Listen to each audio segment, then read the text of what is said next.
Varma versus రేఖ Delhi CM ఎవరు? ఇవాళ BJLP మీటింగ్లో ఎంపిక, రేపు రామ్లీలా మైదానంలో ప్రమాణం. ఢిల్లీ ముఖ్యమంత్రి పీఠంపై సస్పెన్స్ కొనసాగుతుంది. గురువారం ప్రమాణ స్వీకారానికి ఓవైపు ఏర్పాట్లు జరుగుతున్నా ఇప్పటికీ సీఎం ఎవరనే దానిపై బీజేపీ హైకమాండ్ ఎటూ తేల్చలేదు. సీఎం రేసులో రోజుకో పేరు తెర మీదికి వస్తుంది.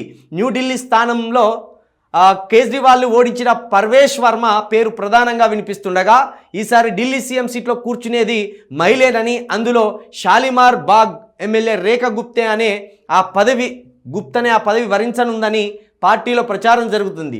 బుధవారం సాయంత్రం జరిగే బీజేఎల్పీ మీటింగ్ తర్వాత ఢిల్లీ సీఎం సీట్పై సస్పెన్స్ వీడనుంది. ఇక సస్పెన్స్ ఏం లేదు, ఈ పర్వేష్ వర్మకే తప్పకుండా సీఎం సీటును బీజేపీ కట్టబెడుతుంది. ఎందుకంటే మహిళలకు అధికారం ఇయ్యదు దాదాపుగా బీజేపీ పార్టీ. ఎందుకంటే వాళ్ళు మనుస్మృతిని ఫాలో అవుతారు కదా, సనాతన ధర్మాన్ని మనుస్మృతిని బీజేపీ ఫాలో అవుతుంది. కాబట్టి వాటి ప్రకారం మామూలుగా స్త్రీలకు అధికారం ఇవ్వకూడదు అనేది వాళ్ళ సిద్ధాంతం. ఇప్పుడు దాదాపుగా అనేక రాష్ట్రాలను బీజేపీ పరోక్షంగా ప్రత్యక్షంగా పాలిస్తుంది. ఎక్కడన్నా మహిళను ముఖ్యమంత్రిని చేసిన దాఖలాలు ఉన్నాయా?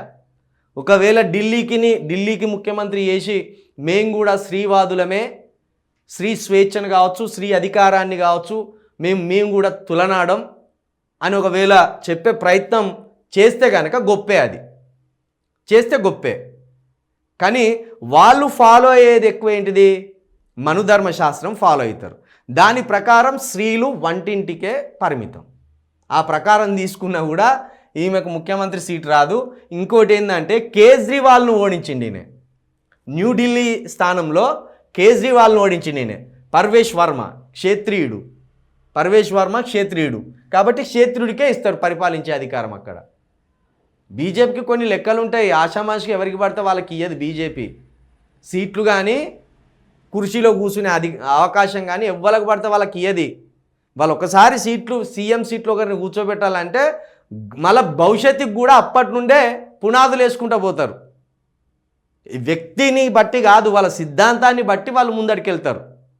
వాళ్ళ సిద్ధాంతం రైటా రాంగా తర్వాత విషయం, కానీ సిద్ధాంత భావజాలం ఉన్న వాళ్ళకే తీసుకొచ్చి కూర్చుని అప్పచెప్పి ఇక అక్కడి నుండి మళ్ళీ ఎట్లా ఇక్కడికి ఇంకోటి రాకుండా మనము ఈ ప్రణాళికలు వేసుకోవాలనేది వాళ్ళకు ఉంటుంది. కాబట్టి ఢిల్లీ సీఎంగా మాత్రం పర్వేష్ వర్మనే తప్పకుండా బీజేపీ ఆమోదిస్తుందని నేను అనుకుంటున్నా.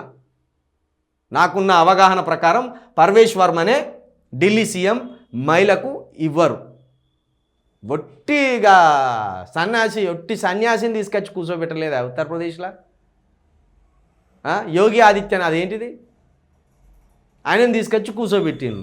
మరి అటువంటిప్పుడు పర్వేష్ వర్మ ఇంత మోడర్న్గా ఉన్నారు కానీ లోపల మాత్రం తప్పకుండా సనాతనవాదే అయి ఉంటాడు ఆయన. కాబట్టి ఆయనకే ఇస్తారు సీఎం సీట్ని.